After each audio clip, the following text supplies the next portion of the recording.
Hai, Assalamualaikum warahmatullahi wabarakatuh. Perkenalkan, kami dari kelompok 2, kelas C2, mata kuliah Ekonomi Mikro dari Prodi Pengembangan Masyarakat Islam UIN Sunan Ampel, Surabaya. Di sini kami mau membahas tentang hasil observasi UMKM di bidang kuliner, yaitu Batagor Bakso.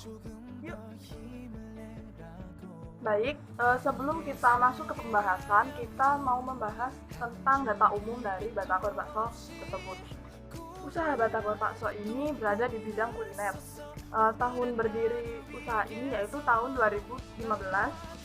Pemilik dari usaha ini yaitu Bapak Sudiarso dan istrinya yaitu Ibu Binti Istiqomah. Usaha ini sudah buka 6 cabang. Yang pertama ada di Indomaret Point, depan UPN, kemudian di UPN Surabaya, kemudian di kantin UNER Kampus B, kemudian di samping Ubaya, kemudian di Indomaret Plus di Tenggilis, kemudian yang terakhir di Baratajaya. Usaha Batagor Bakso ini tergolong usaha mikro. Cara pengelolaannya masih melibatkan masyarakat dari desa yang merantau ke kota untuk mencari pekerjaan. Awalnya Bapak Sudiarso ini memiliki usaha di bidang kuliner lain, yaitu pentol. Namun lama-kelamaan usaha pentol ini mengalami penurunan karena banyaknya pesaing yang menjual dagangannya yang sama seperti bakso tersebut. Namun di tahun 2015 Bapak Sudiarso meninggalkan usaha pentol tersebut dan mengganti usaha dengan berjualan batagor. Seiring berjalannya waktu, Batagor Bakso ini mulai dikenal oleh masyarakat, sehingga semakin lama Bapak Sudiarso membuka cabang barunya. Batagor Bakso memiliki banyak varian dan tidak hanya batagor biasa aja. Varian di Batagor Bakso ini ada batagor tahu, batagor kentang, dan juga batagor telur puyuh. Namun tidak hanya batagor aja, Bapak Sudiarso juga menjual siomay sebagai pelengkap dari batagor tersebut. Alasan Bapak Sudiarso memilih berjualan batagor yaitu berawal dari usaha pentolnya yang terus-menerus mengalami penurunan. Bapak Sudiarso mulai mencari cara untuk menghidupi keluarganya. Bapak Sudiarso dengan segala ide cemerlangnya mencari cara usaha dan memikirkan usaha apa yang menjanjikan, namun masih belum dijual di pasaran. Oleh karena itu, timbul motivasi untuk membuka usaha batagor bersama sang istri. Dalam usahanya, Bapak Sudiarso belum memiliki dokumen atau belum memiliki surat izin UMKM dan SIUP dari pemerintah kota Surabaya. Jadi belum bisa dipastikan batagor bakso ini mengandung bahan kimia atau pengawet dan sejenisnya, sehingga belum tentu terbukti aman untuk dikonsumsi. Namun dari hasil observasi tidak ditemukan bahan pengawet atau bahan kimia yang digunakan untuk bahan baku pembuatan batagor tersebut. Karena bahan yang digunakan untuk batagor tersebut terbuat dari bahan-bahan yang fresh dan bahkan yang bahan-bahan tersebut merupakan bahan yang cukup baik, seperti kacang tanah, tepung terigu, tepung kanji, telur, kentang, telur puyuh, tahu, dan cabai. Dalam usaha ini, sumber daya masyarakatnya berasal dari masyarakat desa yang merantau ke kota. Sebenarnya pegawai Bapak Sudiarso ini ada 9, namun karena pandemi ini pegawainya hanya ada 5. Jam kerja dari pegawai ini yaitu dari jam 8 pagi sampai jam 4 sore. Alat-alat yang digunakan untuk produksi batagor bakso ini yaitu yang pertama ada wajan besar, kemudian ada baskom, ada garpu, ada seroan, terus ada sutil, ada cangkir, kemudian ada mangkok, dan lain-lain. Dan bahan-bahan yang dibutuhkan dalam proses produksi ini yaitu yang pertama ada tepung terigu, tepung kanji, kemudian ada kentang, ada tahu, ada telur puyuh, dan juga telur ayam, penyedap rasa, dan juga cabai, kacang untuk bumbu kacangnya.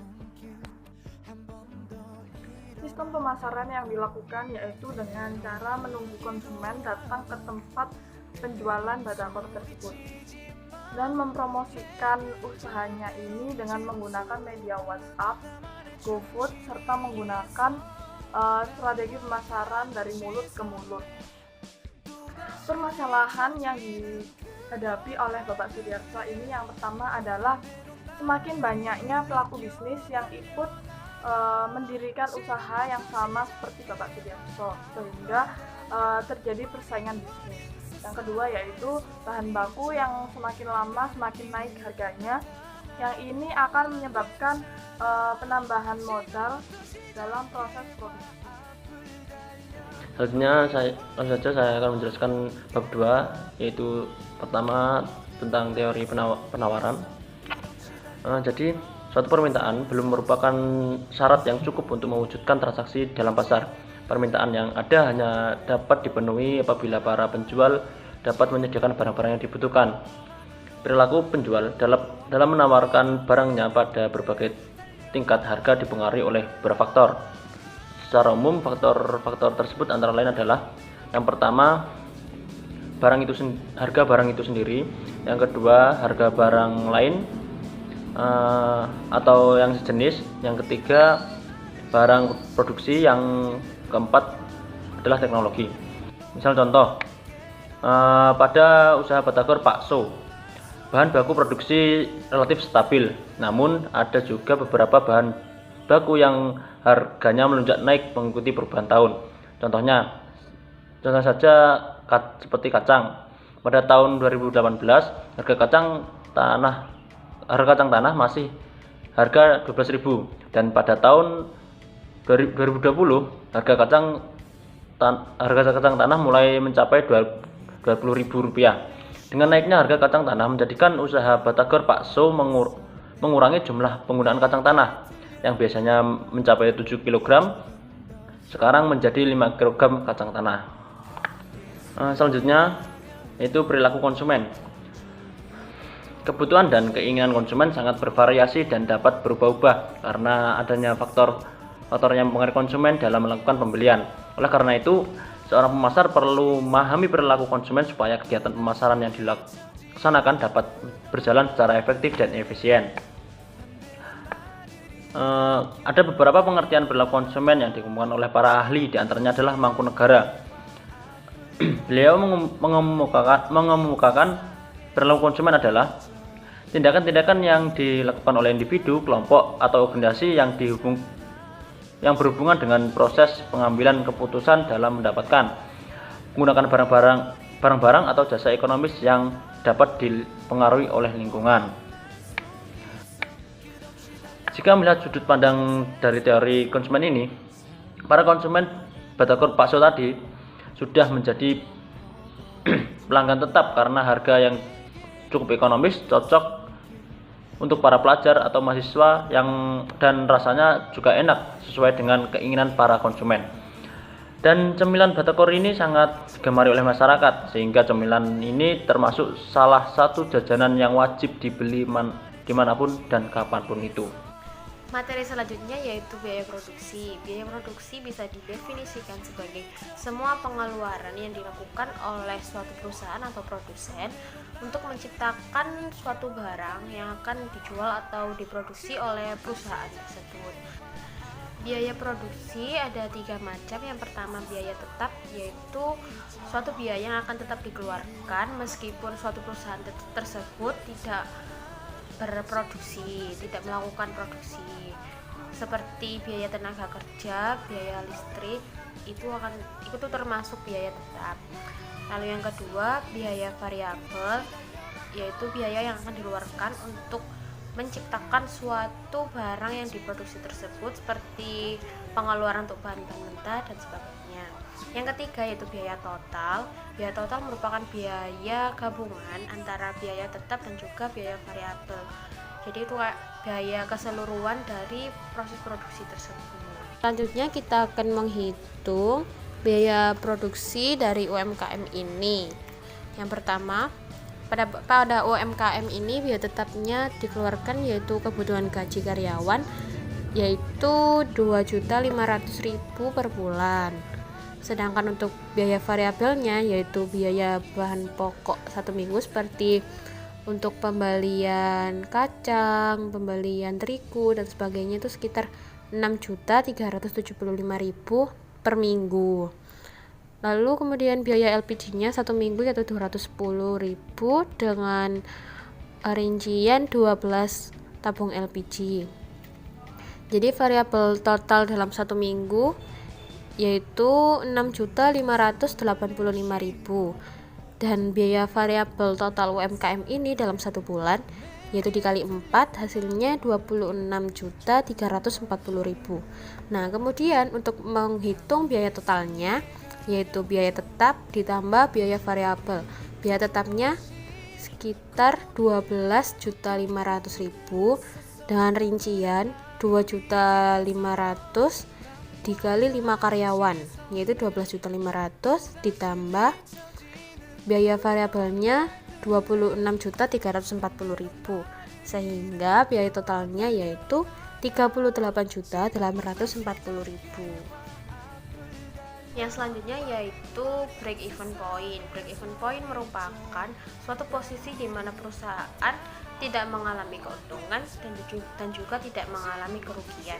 Berarti itu antara hasil produksi dan modal produksi itu nilainya sama. Dalam BEP sendiri terdapat 3 komponen perhitungan. Yang pertama yaitu fixed cost, disebut juga biaya tetap. Nah, itu seperti biaya tenaga kerja dan juga biaya listrik seperti yang dijelaskan sebelumnya. Lalu yang kedua variable cost, ini kayak nilai dari modal produksi sendiri tapi lebih ke per unitnya. Lalu yang ketiga biaya selling atau harga jual. Harga jual ini merupakan harga jual dari per unit barang atau jasa yang diproduksi tersebut. Nah, untuk mengukur break even point pada UMKM ini yang pertama harus dirumuskan yaitu BEP sama dengan FC dibagi P min VC. Nah, FC-nya itu yaitu biaya tetap 12.500.000 untuk gaji karyawan tadi. Lalu yang P harga jual atau harga jual per unitnya yaitu sekitar 5.000. Lalu untuk VC yaitu biaya variabel kayak biaya modalnya itu sekitar 3.000. Nah, untuk mengukur BEP nya kita langsung hitung saja.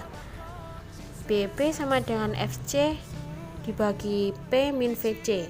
Nah, FC nya tadi kan 12.500.000. Kemudian kita hitung dulu yang P min VC yaitu 5.000 kurangi 3.000 hasilnya 2.000. Kemudian selanjutnya 12.500.000 ini kita bagi 2.000 dan hasilnya yaitu 6.250. Karena ini tadi menghitungnya per unit atau per porsi untuk batagor, berarti nilai BEP nya 6.250 porsi. Dengan demikian Bapak Sudiarso dapat mengalami balik modal jika bisa menjual 6.250 porsi batagor dan akan mendapatkan keuntungan jika berhasil menjual lebih dari itu. Lalu selanjutnya kita menghitung BEP dalam nilai rupiah, yaitu harga jual per unit 5.000 tadi dikali BEP unit yang 6.250 porsi itu dikali dan hasilnya 31.250.000. Dengan demikian Bapak Sudiarso dapat mencapai nilai BEP ketika angka penjualannya mencapai 31.250.000. Jika dapat melewati angka tersebut, maka sudah balik modal dan bisa mendapatkan keuntungan. Dalam dunia bisnis, kita pasti akan terdapat yang namanya persaingan bisnis yang menjadi suatu hambatan tersebut. Tapi sebagai seorang produsen harus dapat memunculkan ide-ide agar bisa membangkitkan usaha kita. Salah satu contohnya yaitu yang dilakukan oleh Pak Sudiarso yang awalnya memulai bisnis di kuliner yaitu usaha pentol, namun karena adanya persaingan dengan banyak penjual lainnya, jadi bisnisnya itu kurang berjalan dengan baik. Akhirnya Pak Sudiarso ini memutuskan untuk berjualan batagor. dari tahun 2015 hingga sekarang, dan sekarang sudah ada beberapa kios yang menyebar di beberapa wilayah di Surabaya. Nah, dalam satu produksi ini modal yang dikeluarkan sebesar 26.340.000 untuk pembelian bahan-bahan pokok dan juga keperluan memasak seperti LPG dan sebagainya. Lalu untuk laba bersihnya tiap bulan itu sekitar 70 juta. Nah, itu sudah termasuk sama gaji-gaji karyawan, yang terdapat 5 karyawan dengan gaji 2.500.000 per bulan. Hambatan yang terjadi pada UMKM ini yaitu banyaknya usaha sehingga terciptanya dunia persaingan antara bisnis yang lainnya, dan juga mulai meningkatnya harga-harga bahan pokok untuk pembuatan batagor ini, sehingga menyebabkan pertambahan modal produksi yang akan meningkat juga. Sekian penjelasan hasil observasi UMKM di bidang kuliner batagor bakso dari kami. Kurang lebihnya kami mohon maaf. Terima kasih. Wassalamualaikum warahmatullahi wabarakatuh.